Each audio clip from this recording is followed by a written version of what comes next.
Hello and thanks for staying with us.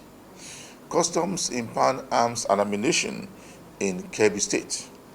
Also on customs reports, goods worth millions of naira impounded by Controller General of Customs Strike Force operating in the western part of the country. Plus, more report. I am Egiseme Etinye. Stay tuned. Approved the reopening of the 4 land borders, namely some southwest part of the country, Ilela in the northwest part of the country, Maitagari in the northwest and north central part of the country, and Umfu in the south part of the country. So these 4 land borders will be opened immediately, while the remaining borders are directed to be opened on or before 31st of December 2020. Mr. President has also directed that the reopening of the borders, while the borders are being reopened, that the ban on the importation of rice, poultry, and other banned products still subsists and will be implemented by the border patrol team. As you're all aware, before the border closures, a lot of petroleum products were being smuggled across the borders into West African countries, and the border closures has created a situation that has practically stopped. So they've been able to calculate the amount of petroleum products that were being smuggled out by calculating the amount that is being lifted now compared to what was being lifted before. The issue of smuggling of rice into the country has reduced drastically, and we're hoping that our agencies will be able to sustain that. And so also the issue of poultry smuggling. A lot of it has to do with smuggling, and the closure of the borders has put a stop to that. And all we're hoping now is that our agencies will be able to sustain that. Also, very important was the issue of the importation of small arms and weapons into the country. That also has been stopped. And like I said, we are hoping and we are sure that this time around that our security agencies will be able to see to it that that doesn't reoccur again. The Nigerian Customs Service has caught 3 suspects responsible for the importation of 73 locally manufactured guns and 891 live cartridges into the country. The seized arms were concealed right inside bags of locally produced rice in the country. The truck and the consignment has been impounded and seized by men of the Nigerian Customs Service. By the grace of God, I resumed here about 2 weeks ago, and I'm glad that I'm meeting a beautiful family that inshallah I want to work together to ensure the success of our endeavors. As you all know, fresh are very important. They can make or mark. Before now, I ran away from press, but I have no alternative than to remain with you, because I know you are partners in progress. We are here today to witness a very important task that we achieved within this short time of my assumption. This seizure was made possible by incredible information received from our stakeholders. Other agencies sincerely perform wonderfully by cooperating to ensure this seizure is properly secured. Without the cooperation of other agencies, this cannot be possible. It is a part that you know I know. No one can do it alone. If you want to do it alone, it's going to be shabby. If you want it clean, you must carry people along, so that at the end of the day, you'll be able to achieve what you are expected to achieve. The agencies where this happened in Yauli, Zamari Waterside sincerely cooperated a lot. The police are there, the SSs are there, civil defense are there, even vigilantes were there, and they cooperated to a larger extent. That's why today we are celebrating this monumental achievement that every Nigerian is expected to be happy with. If this escaped us, only God knows where to land. So please, I'm appealing. All of us here are stakeholders. You don't need to wear a uniform, you don't need to be a journalist, you don't need to be what? Any information that will lead to this type of seizures, this type of arrest, please, we want it. You can give us information and be assured that your identity will not be repeated. The Contra-General of Nigerian Customs Strike Force operating in the western zone of the country has impounded goods worth millions of naira from smugglers. The strike force coordinator said that his men will continue to arrest and seize consignment not approved by the government. So now, we are going to showcase 4 spectacular seizures, though we have about 10 of them. You know, the proverbial hunter will not disclose, according to the His Excellency, all that he has in his arsenal. Because if he does, he may find himself empty tomorrow. Here before us, for the purpose of analysis,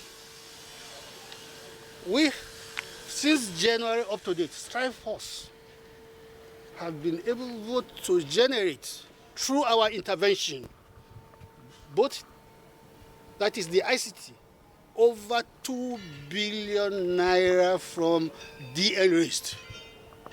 And who said Strike Force is not working? These young men and women who are charged with the responsibility of overseeing whatever is happening right here in Lagos, Zone A, have been determined, have been able to raise and paid over 2 billion naira. That amount will have gone down, will have gone away. So Nigeria is richer for that particular purpose. The essence, the reason why Strike Force must continue to exist. Then operationally, for the period of 3 weeks since the last press briefing was held, we have, as you captured it rightly at the Training College Ikeja, we have over 1,200 bags of rice. Gentlemen of the press, you agree with me that it is not easy to seize 10 bags of rice.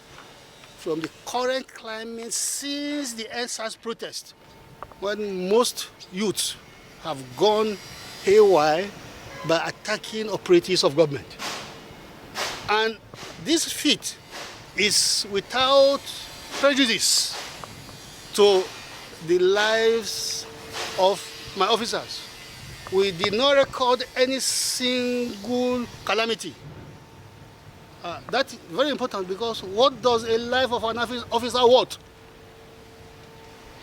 Not that we don't face challenges in the course of discharge of our duties, but we know that the people we are dealing with are Nigerians, and they are human beings. So at times, you cannot win all the time, but we have won most of the time. So we equally allow them to have their way, knowing fully well that they are not the rightful owners of these things they are piloting. Here we are, for record, our operatives evacuated a particular warehouse in Lagos, somewhere in Lagos. What we discovered there was mind-boggling. Over 30,000 bags, contraband, were evacuated. You will agree with me, the volatility, how volatile Lagos is, that my operation officers, with tact, intelligence, and determination, able to evacuate that figure, that number, without any stone thrown at them. is as a result of what? Intelligent effort. We got that information by intelligence, through intelligence. That is one. Then we equally have to show you here, you see, a container laden with what? With Ankara. Our textile mills are down because of the activities of few of us. The message. Honest declaration is what we want. Importers and their agent should come to terms with reality that anything they are bringing in should conform to rules and regulations. You are bringing in bags, you are bringing in shoes, you are bringing in things that are prohibited. Just for the simple fact that these are prohibitions. I believe once these things are made dutable, they will not even bring them in. So we have to send that message. We need honest declaration. Everybody should be nationalistic in thinking. We are supposed to be patriotic in our actions so that this country, we have no any other country, we must defend this country, we must protect this country, we must contribute to the quality, high quality of life of this country so that Nigeria will be a better place for our children and our grandchildren to come. Please help us pass this message as the fourth realm of the law.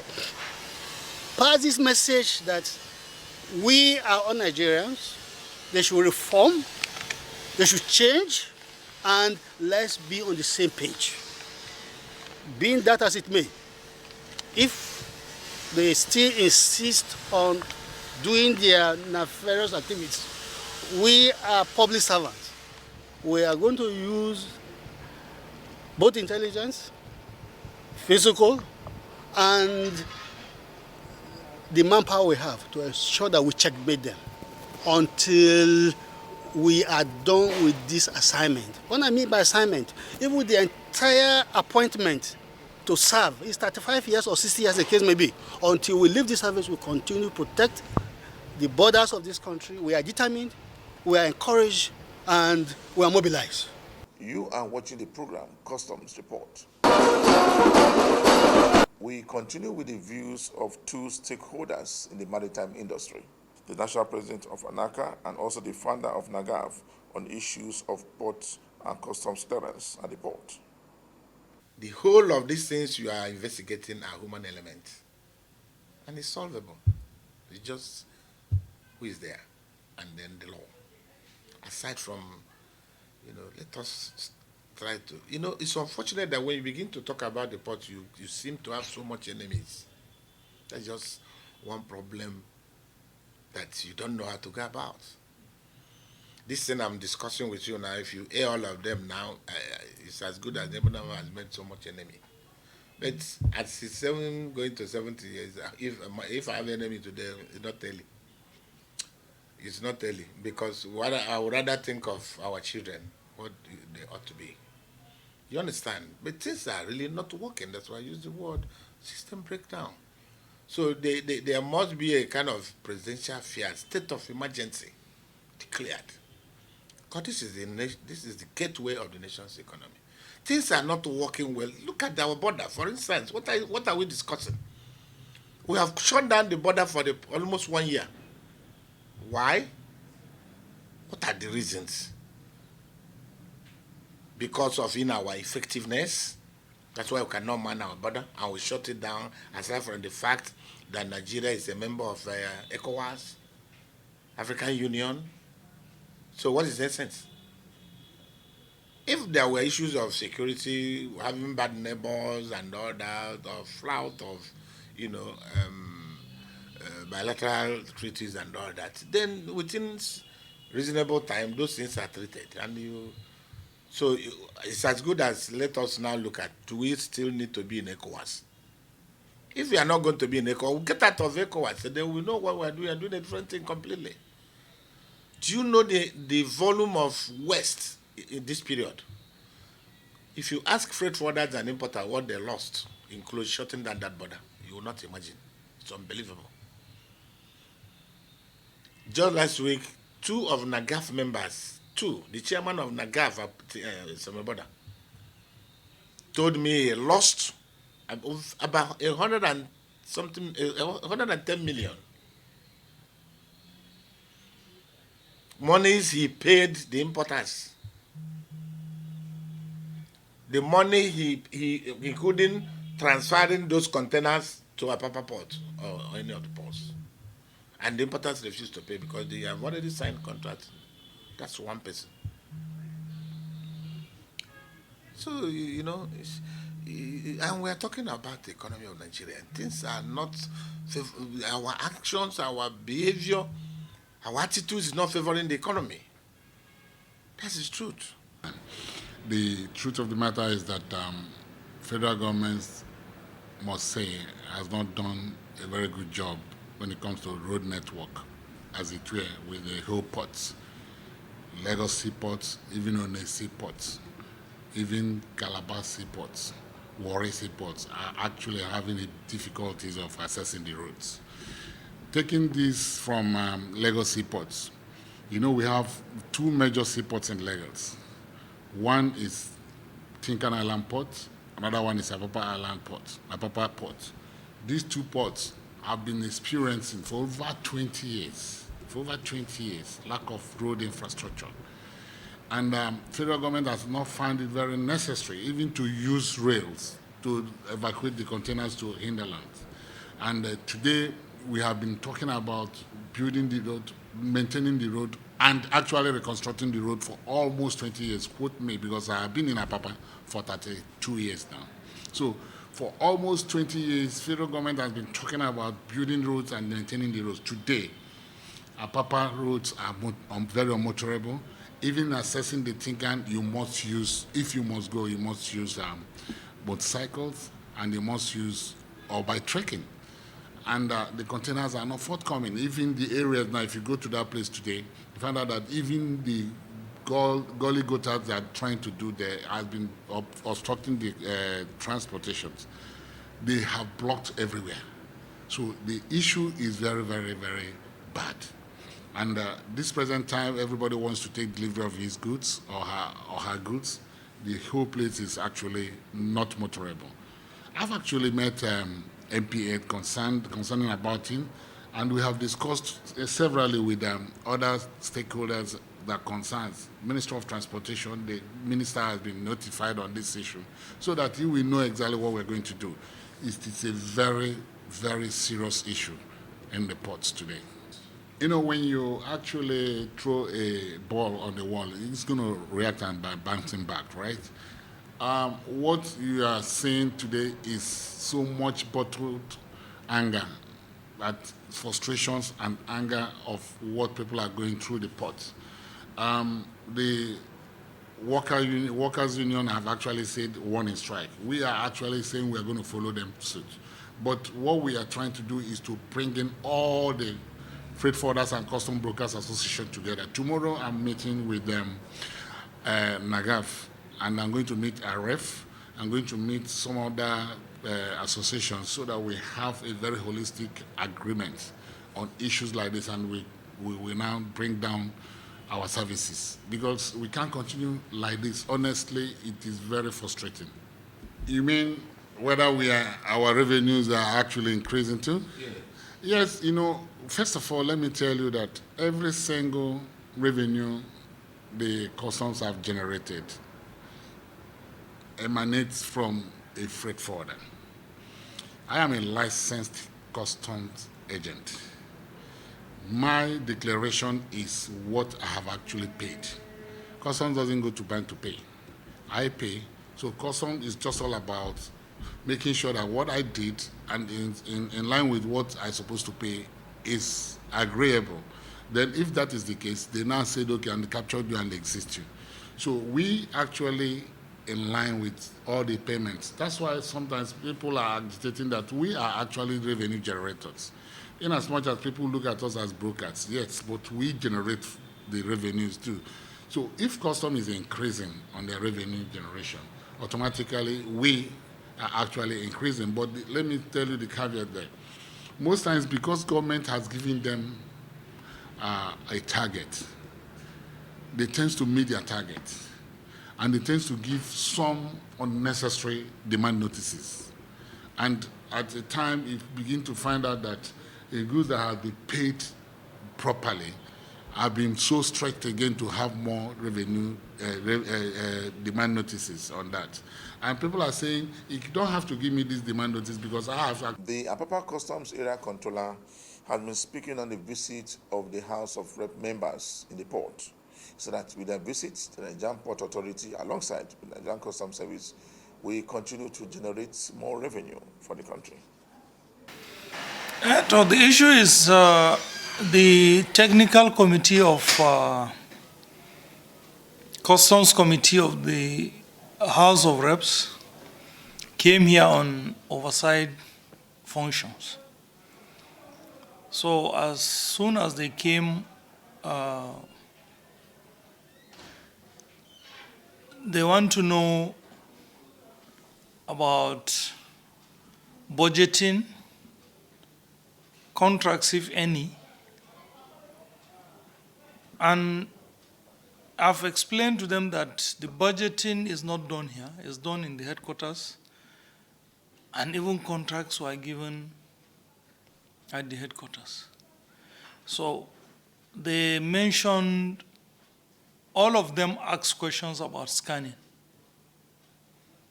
So I took them round to the examination area.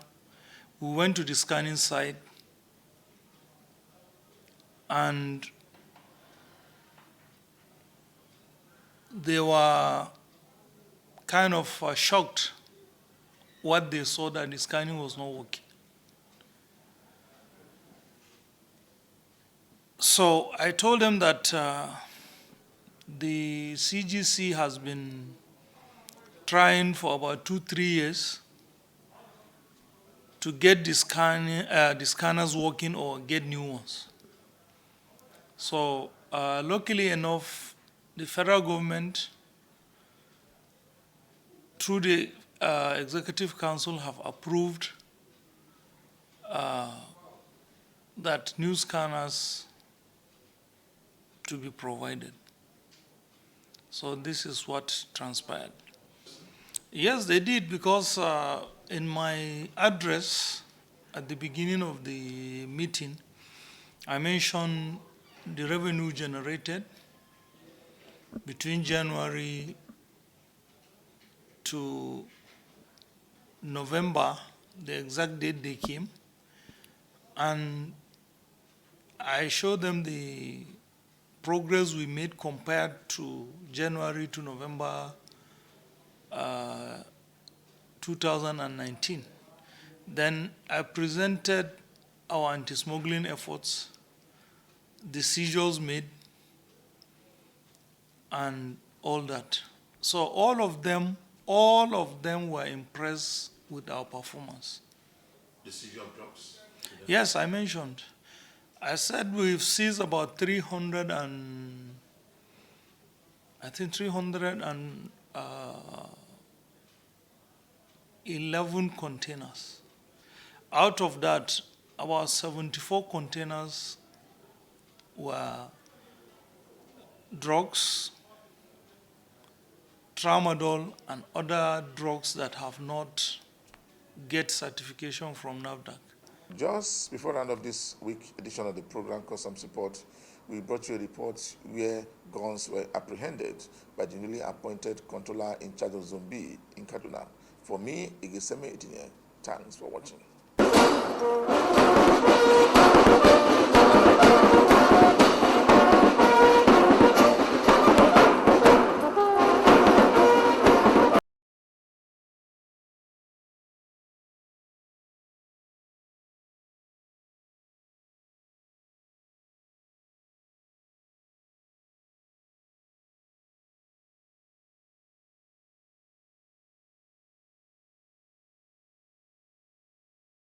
Welcome to your favorite YouTube channel. Do not forget to like, comment, and click the red button below your screen to subscribe.